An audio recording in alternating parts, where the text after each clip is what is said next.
Megacanal Sonora presenta.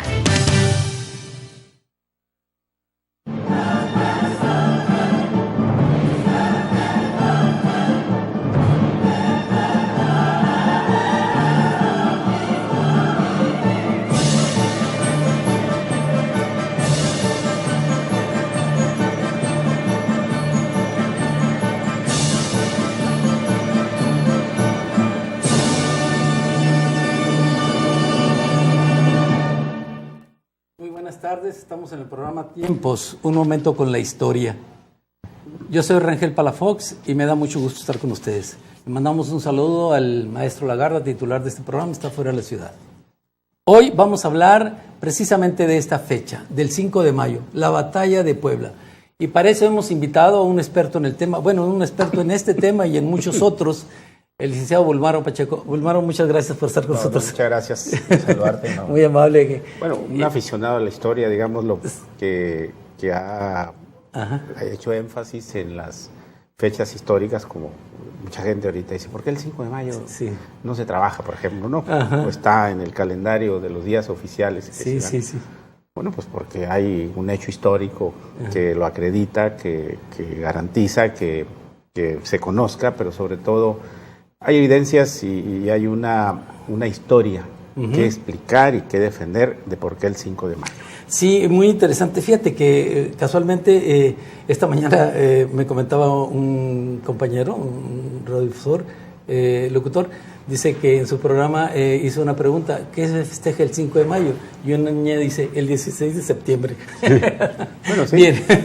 Bueno, digo, hay cosas tan sólidas que, por ejemplo, en la Casa Blanca se hace un evento con hispanos. Cierto. Por motivo del 5 de mayo. Muy cierto. Hoy, si alguien va, por ejemplo, a Phoenix, a Tucson, a Miami, a Chicago, hay festividad méxico-americana por el 5 de mayo. Sí. Si quieres, empezamos por ahí.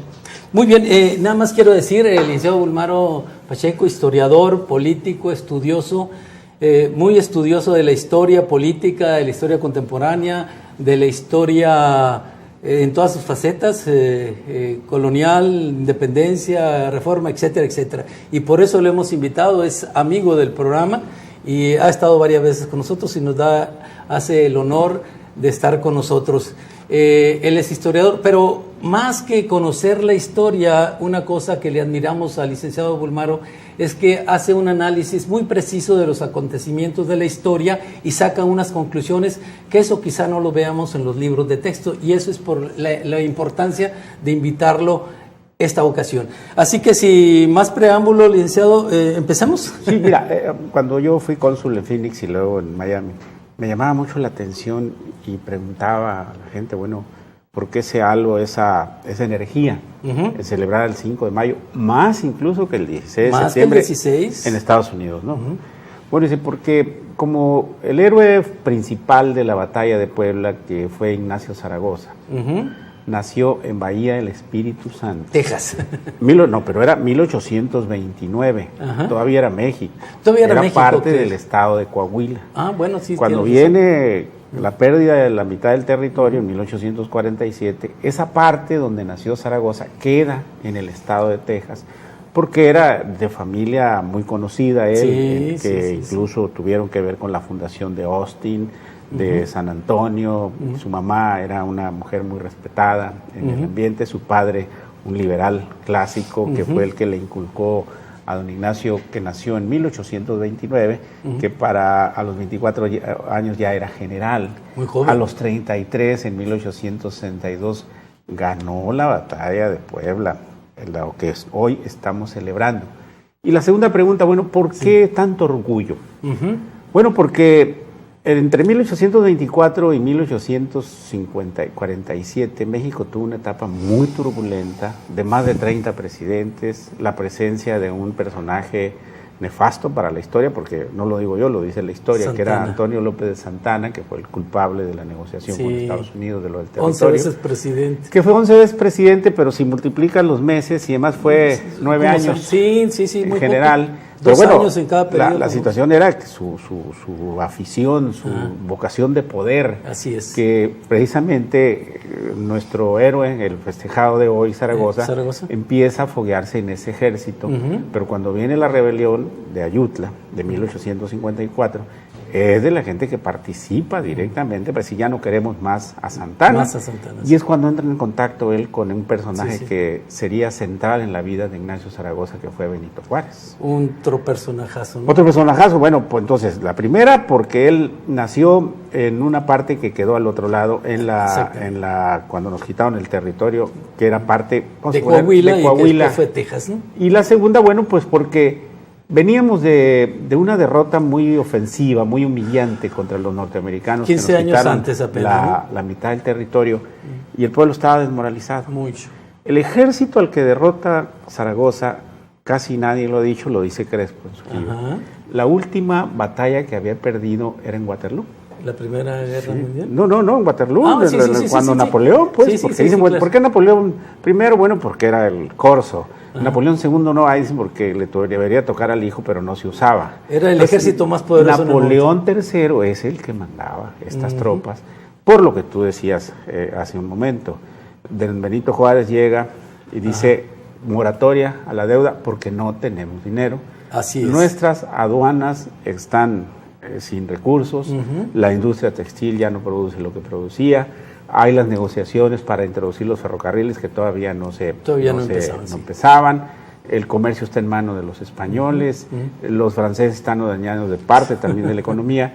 Entonces México le debía a España, le debía a Francia, y viene la moratoria y dicen los franceses, no, pues está la oportunidad de invadir México, aprovechando que Estados Unidos no se va a meter, porque en ese mismo momento ellos tenían la guerra de secesión de norte contra sur, donde había un personaje que admiraba a Benito Juárez, Lincoln, que era Abraham Lincoln. Sí, sin duda. Sí, claro. Entonces, esas son las circunstancias que hacen candente, digámoslo, que lo distinguen a este acontecimiento de la diferencia de otros eventos históricos, que hacen que tanto en Estados Unidos como en México se celebre con fervor, porque fue el primer motivo de orgullo después de la derrota ante el gobierno americano. Que tuvimos, un respiro. Oye, un compañero de 33 años, de Zaragoza, oriundo del norte, secretario de Defensa, con Benito Juárez, que tuvo que pedir licencia para ausentarse a enfrentar a los franceses que entraron por Veracruz, quería llegar a la Ciudad de México, y en Puebla fueron detenidos directamente por este héroe que estamos viendo en la pantalla. Y hay que decirlo, Puebla era totalmente conservador, o sea que no tuvieron mucho apoyo de la ciudadanía en sí. Bueno, no solo no había apoyo de la ciudadanía que estaba ocupada en otras cosas, sino que había ya parte de una comisión donde había poblanos, María Gutiérrez de Estrada venía de esos lados, que ya andaban en Europa buscando la monarquía para establecerla en México, y es así como los comentarios que se hacen, porque miren, aquí hay comentarios que se hacen, bueno, sí, Zaragoza derrotó a los franceses, pero después también los invadieron. Pues sí, pero si no los hubiera derrotado en ese tiempo, no hubiera dotado a Benito Juárez y su generación de mayores elementos para planear las siguientes estrategias que derivaron en una estrategia muy inteligente, que ojalá algún día Nacho se invitara a analizar. Seguramente. ¿Cómo cae Maximiliano? ¿Por qué cae Maximiliano? ¿Por qué éramos tan proclives en la época de don Porfirio Díaz, por ejemplo, que aquí no se menciona, pero fue un héroe fundamental en la derrota de los franceses de 1867? Claro, la historia oficial a veces relega a don Porfirio, pero cuando cae Maximiliano, hay una fecha que también se festeja muy discretamente, que es el 2 de abril. 2 de abril, claro. Porque fue la batalla donde Porfirio Díaz derrota a la otra generación de franceses que después nos invadieron, ¿no? Me comentabas hace rato, la deuda que tenía México en ese momento eran 80 millones, decías, y al que menos se le veía era Francia. 2 millones de pesos, digámoslo, ¿cuánto sería? A Inglaterra 69 y 9 a España, y nada más que agarró la bandera solo, porque después se retiró España y Inglaterra, se retiraron de esa contienda y tomó la bandera Francia claro, sola. en ese tiempo se podía hacer moratoria porque no había jets que te detuvieran en los aeropuertos, la comunicación era de barco, por lo general, no había ferrocarriles, pero el patriotismo de Juárez que dice, bueno, ¿qué hago? O deshago la República, porque él, como buen abogado, estableció la posibilidad de viajar por todo el país con la República, en la diligencia, en los archivos, una presidenta itinerante, ¿no? Bueno, ¿qué hubiera pasado si se deshace la voluntad de Juárez? Porque ahí están los historiadores conservadores que lo han atacado, como Bulnes y demás. ¿Qué pasa si Juárez abdica de su vocación republicana y deja la anarquía? Hubiera sido una anarquía totalmente. Que hubiera continuado el periodo 1824 a 1857, cuando Zaragoza, Juárez, González Ortega, Mariano Escobedo, Berriozábal, Negrete y todos los héroes de esa época, más la generación de la Reforma que dice Krause que parecían gigantes, no parecían, eran gigantes, porque eran hombres congruentes, estaban enfrentando que la Constitución del 57, que tuvo un avance fundamental, y eso también tiene que ver con el general Zaragoza, de eliminar la religión de Estado, por ejemplo. Ese fue un parteaguas, ¿no? Ese fue definitivo, el inicio a las nuevas instituciones. Sí, es decir, teníamos 300 años sin libertad de conciencia y el constituyente del 24 agregó en uno de los artículos de la Constitución que la religión católica era la única y que no se admitían otras.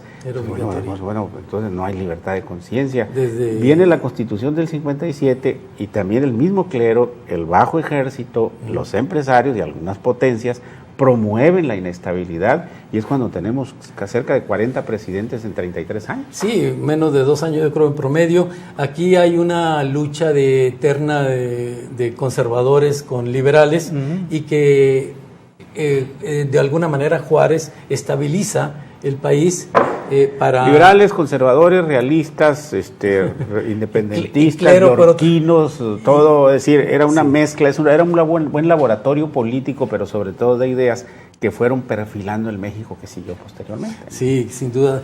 Y ahí en la figura de Juárez, bueno, claro, por el triunfo de Zaragoza, que además hay que decirlo, ¿no?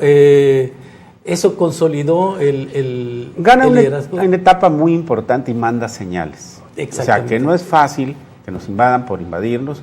Quiere decir eso, bueno, que Napoleón III registre la derrota de Lorenzés, así Lorens, el general que mandó a la cabeza.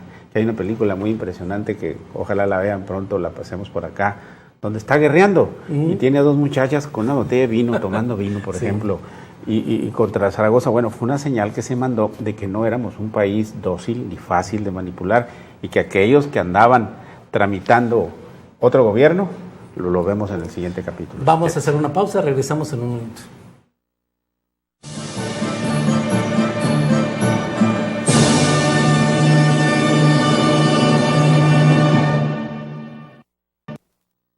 Regresamos nuevamente al programa Tiempos.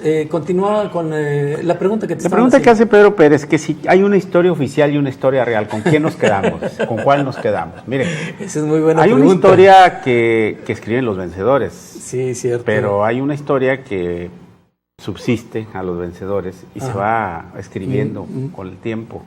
No se trata, como lo dijo el historiador José Antonio Crespo el otro día, que escribió un texto importante para entender los hechos históricos que estamos viendo ahorita. No se trata de hacer blanco contra negro, malo contra bueno, o porque yo sea parte de un gobierno voy a dar la pura versión de la historia oficial. No, aquí se está viendo que realmente la gente existió. A mí me tocó ir al Panteón de San Fernando a buscar la tumba de don Ignacio Zaragoza. No, me dijeron, ahí estuvo. Entonces se la llevaron a Puebla, porque Benito Juárez, cuando gana Zaragoza, hay que decirle a nuestros amigos que nos están oyendo, fíjense qué frágil era la condición humana entonces y la salud. Él gana en mayo y muere en septiembre.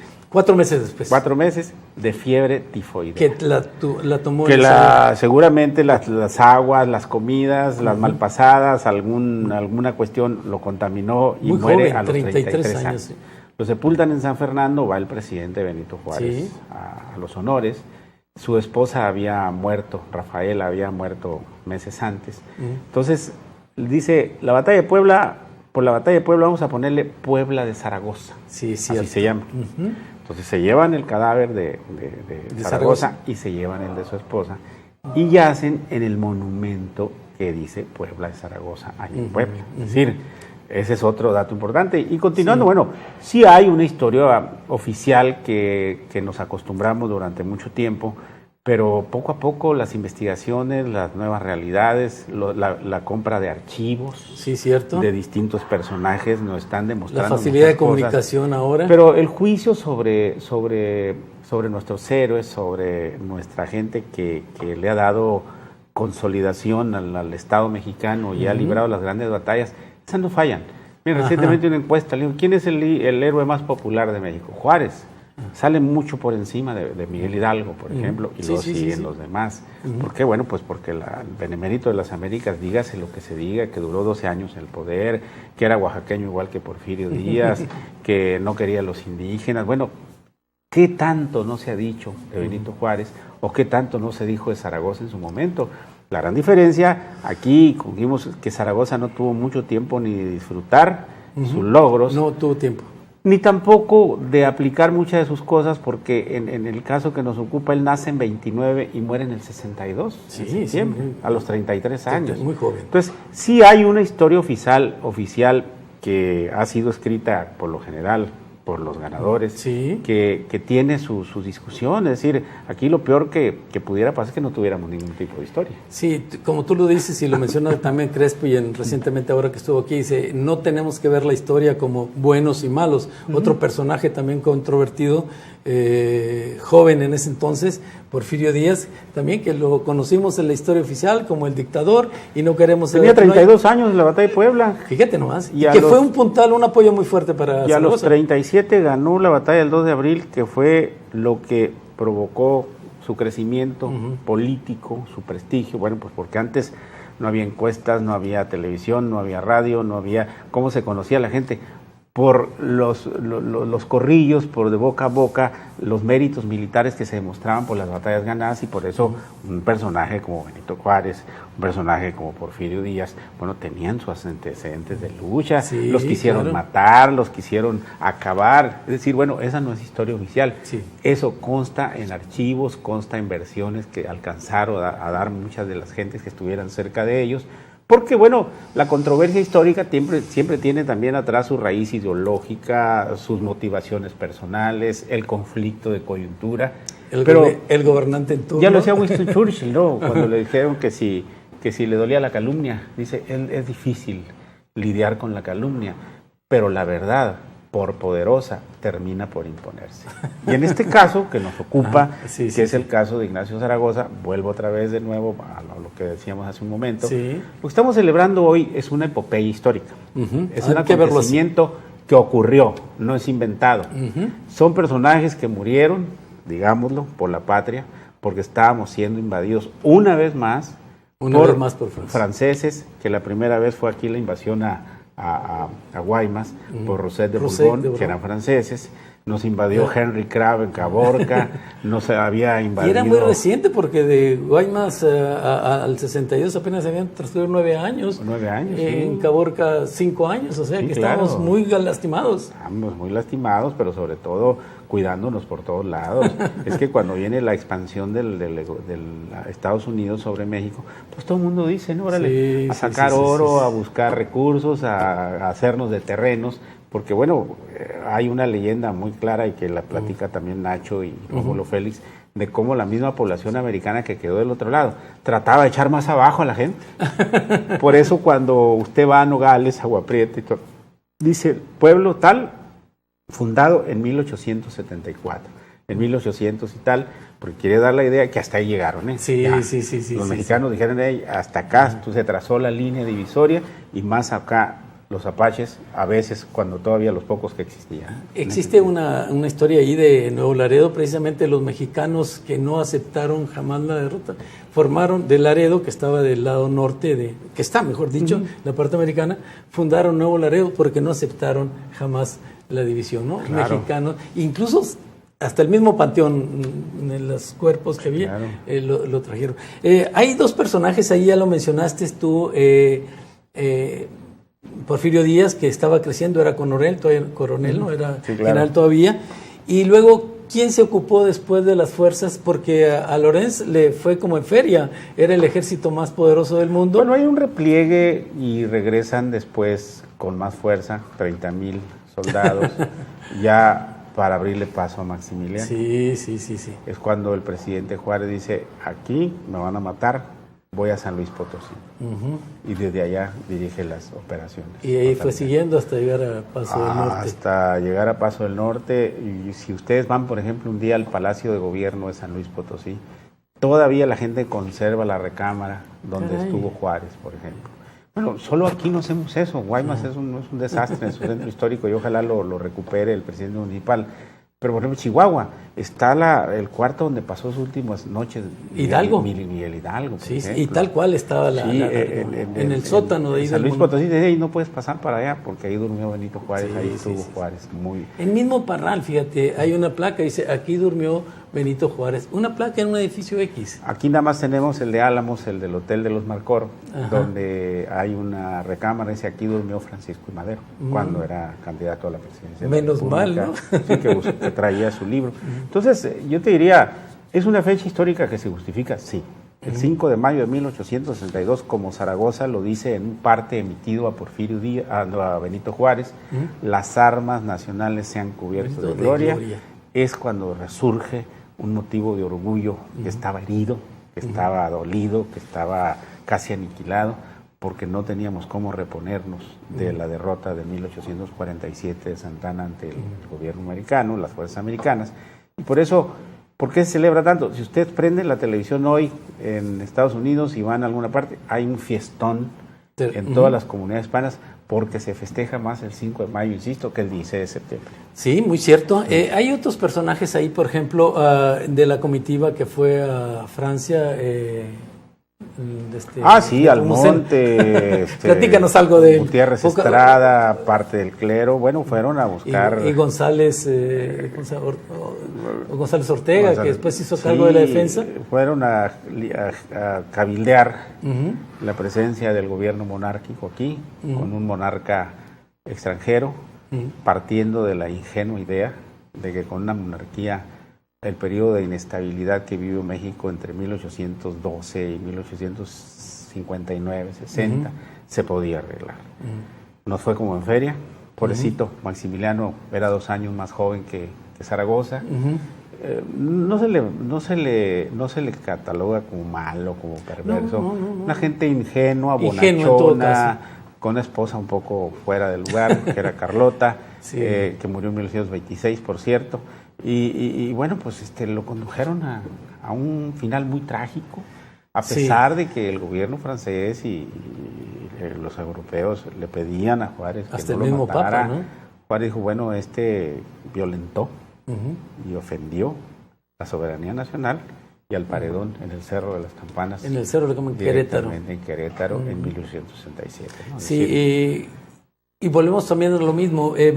Maximiliano no es el hombre malo, fue un hombre ingenuo, con muy buenas intenciones, que respetó incluso muchas de las leyes de mismo Juárez. Sí, claro. Que los conservadores dijeron, pues este salió más liberal que... Bueno, venía de otra... Sí, ya había los de otra cambios cultura. en Europa, ¿no? Él ya había vivido la monarquía, las luchas del liberalismo, estaba enterado de qué fue la Revolución Francesa, la Revolución Americana, Sí. la Revolución Inglesa. Bueno, todos esos destellos nos llegaron aquí. Y fue esa etapa en la que México todavía no se arreglaba, no se consolidaba el Estado. Tuvo que pasar Zaragoza, Gómez Farías, Santos Degollado, Melchor Ocampo, un Benito personaje. Juárez, Francisco Zarco, el constituyente del 57, para que tuviéramos las herramientas necesarias para consolidar lo que fue la formación del primer Estado mexicano basado en la Constitución del 57, que duró hasta 1917. Sí, porque Sí, vino bueno, la nueva de Carranza. sí, bueno, sí, 300 años sin libertad de conciencia porque la religión católica era constitucionalmente la única, así la decía única la obligación. Problemas que no han resuelto ni Chile, ni Argentina, ni España en este momento porque tienen religión de Estado. Ajá. Pero después la libertad de expresión pues no fue amplia porque gobernó don Porfirio Díaz y ahí le fue como en feria a quienes querían escribir artículos en contra de la dictadura y demás, ¿no? Y a pesar de la oposición de González Ortegas, que siendo aliado de Juárez después se contrapuntearon, sin embargo la tenacidad y la firmeza de principios de Juárez sacaron adelante la República, que fue un periodo definitorio para lo que vendría después a formar las instituciones en México. Sí, claro. Digo, Juárez no tiene la culpa porque se muere en julio del 72, a los 66 años, fíjate, el doble de Zaragoza, porque ya el país que él deja, ya lo deja con cimientos sólidos, una Suprema Corte, una relación del Congreso muy difícil con el presidente porque el Congreso era realmente un referente de oposición, restablecen el Senado avanzado a los 70 del siglo pasado porque lo habían eliminado y ya deja que, junto con la Constitución del 57, tomando como base las luchas de mexicanos destacados como Ignacio Zaragoza, a quien conmemoramos hoy, pues ya las bases del Estado mexicano. Porque me salto un trecho amplio. Carranza decía, tenemos que tomar como base la Constitución del 57, del siglo pasado, para elaborar la del 17. Y si tú analizas todavía algunos pedacitos de la Constitución del 17 a estas fechas, todavía tienen algunos principios contenidos en la Constitución del 57 y sobre todo los principios de la separación de Iglesia-Estado, las garantías individuales, que a la del 17 ya se le suma única y exclusivamente los derechos sociales y las reformas que se han venido haciendo, las casi 700 reformas que se le han hecho del 17 para acá. Bueno, creo que es actualizarlas, digo yo, no me desgarro las vestiduras, decir, ay, que vamos a reformar la Constitución, ¿y qué querían? Que se quedara estática para un país de 16 millones cuando se hizo a uno de casi 125 millones ahora. Obviamente pues, hay que adecuarlas. Han cambiado las circunstancias, tienen que cambiar las leyes y tiene que reformarse la Constitución. Entonces, mucha gente nos ha preguntado, incluso nos preguntan ahorita otra vez, adelante, que vuelva a explicar por qué se festeja más el 5 de mayo en Estados Unidos que el 16 de septiembre, porque hay una conciencia, hay un arraigo y un conocimiento de que el general Zaragoza nació en una parte de Coahuila que con la división territorial, cuando nos quitan el territorio, queda en el estado de Texas. Entonces, él es un héroe americano-mexicano, mexicano-americano, pero obviamente cuando él nació, nace en México, pero su pueblo natal queda en Estados Unidos y eso se ha transmitido de generación en generación para que la gente disfrute, asuma más el orgullo de una batalla como la del 5 de mayo que otras fechas nacionales. Pues te quiero comprometer para una nueva cita, porque el tema da para más, ¿no? Sí, claro. No me resta más que despedir el programa. Yo nomás quiero decirle que el programa anterior de Historia de San Javier ya lo pueden ver en YouTube. Este programa mañana estará en YouTube y el próximo jueves tendremos un tema diferente, la historia de la medicina en Sonora. Así es que muchas gracias por su atención, nos vemos el próximo jueves y no me resta más que despedirme con una frase, con una sonrisa. Conocer nuestra historia es amar a México. Gracias.